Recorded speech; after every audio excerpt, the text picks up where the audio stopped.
નમસ્કાર મિત્રો, કૃષ્ણમાયા કોટ્સમાં તમારું હાર્દિક સ્વાગત છે. સાંભળો અને આ વાતને ખૂબ જ ધ્યાનથી સમજો. દુનિયામાં મોટા ભાગના લોકો એવું માને છે કે કોઈ વ્યક્તિને પોતાની પાસે બાંધીને રાખી શકાય છે, પ્રેમ પર અધિકાર જમાવી શકાય છે. પણ સત્ય આનાથી સાવ અલગ છે.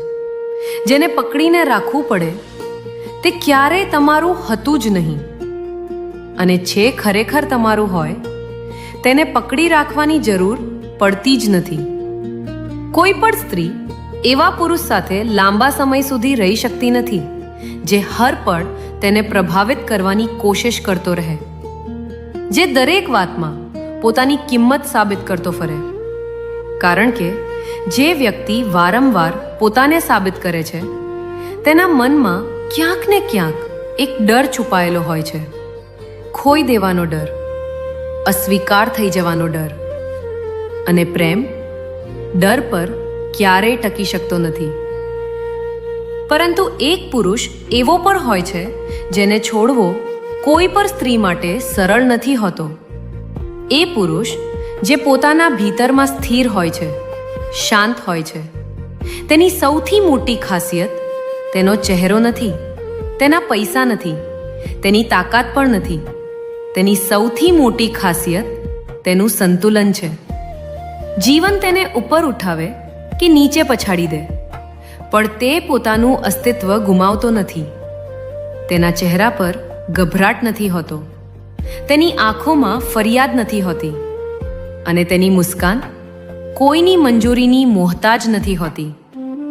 સ્ત્રીને આવા પુરુષની પાસે સુરક્ષાનો અનુભવ થાય છે, કારણ કે તે જાણે છે આ માણસ પરિસ્થિતિઓ સામે તૂટશે નહીં, દરેક મોસમમાં એક સરખો જ રહેશે.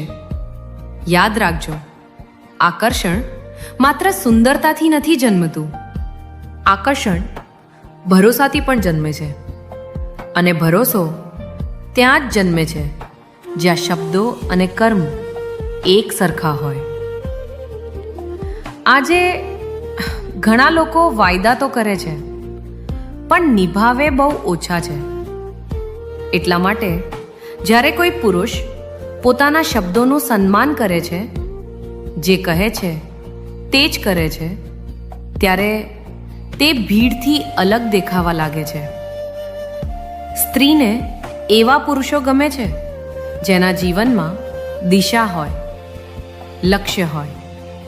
કારણ કે જેનો પોતાનો કોઈ રસ્તો નથી તે બીજા કોઈનો સહારો પણ બની શકતો નથી. પણ એનો અર્થ એવો નથી કે તે કઠોર હોય. ના, અસલી શક્તિ કઠોરતામાં નથી.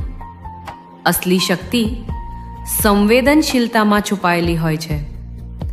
જે પુરુષ બીજાને સમજી શકે છે, સાંભળી શકે છે, અને કોઈ ઘોંઘાટ કર્યા વગર શાંતિથી સાથે ઊભો રહી શકે છે, એ જ ધીમે ધીમે દિલમાં પોતાની જગ્યા બનાવી લે છે. અને સૌથી મહત્વની વાત, તે પોતાની ખુશીની જવાબદારી ક્યારે બીજા કોઈ પર નથી નાખતો. તે ક્યારે એવું નથી કહેતો, તું હશે તો જ હું ખુશ રહીશ. તે પહેલેથી જ પોતાનામાં પૂર્ણ હોય છે. તેનું જીવન પહેલેથી જ અર્થપૂર્ણ હોય છે, અને એટલા માટે તેનો સાથ બોજ નહીં પણ એક સુંદર ભેટ બની જાય છે. જરા વિચારો, જો કોઈ વ્યક્તિનું આખું અસ્તિત્વ તમારા પર જ ટકેલું હોય તો થોડા સમય પછી તે ભાર લાગવા લાગે છે. પણ જે વ્યક્તિ પોતાના પગ પર ઊભી હોય, જે પોતાની અંદર જ ખુશ રહેતા શીખી ગઈ હોય, તેનો સાથ સ્વતંત્રતા જેવો અનુભવાય છે. અને આ જ કારણ છે કે સ્ત્રી અવારનવાર એવા પુરુષને છોડી શકતી નથી જેની અંદર આત્મસન્માન હોય પણ અહંકાર ન હોય, જેની પાસે આત્મવિશ્વાસ હોય પણ દેખાડો ન હોય, જે પ્રેમ કરે પણ પોતાનું વજૂદ ગુમાવીને નહીં, કારણ કે અંતમાં લોકો સુંદર ચહેરાઓને નહીં પણ સુંદર અહેસાસોને યાદ રાખે છે. અને જે પુરુષની હાજરી કોઈ પણ સ્ત્રીને સુરક્ષિત, સન્માનિત અને સ્વતંત્ર અનુભવ કરાવે, તે માત્ર યાદોમાં નથી રહેતો. ધીમે ધીમે તે તેના જીવનનો એક અભિન્ન હિસ્સો બની જાય છે. અને આ જ એ ગુણ છે જે એક સામાન્ય માણસને અસાધારણ બનાવી દે છે. અને આ જ એ કારણ છે કે કેટલાક લોકો દૂર ચાલી ગયા પછી પણ ક્યારેય ભૂલાતા નથી. અને જો આ વાત તમારા દિલને સ્પર્શી ગઈ હોય તો આ વિડીયોને એ મિત્ર સાથે જરૂર શેર કરો જેને આની સૌથી વધુ જરૂર છે. આગામી વિડીયો આનાથી પણ વધુ ગહન હશે. જો તમને આ વિડીયો પસંદ આવ્યો હોય અને કંઈક નવું શીખવા મળ્યું હોય તો વિડીયોને લાઈક જરૂર કરજો.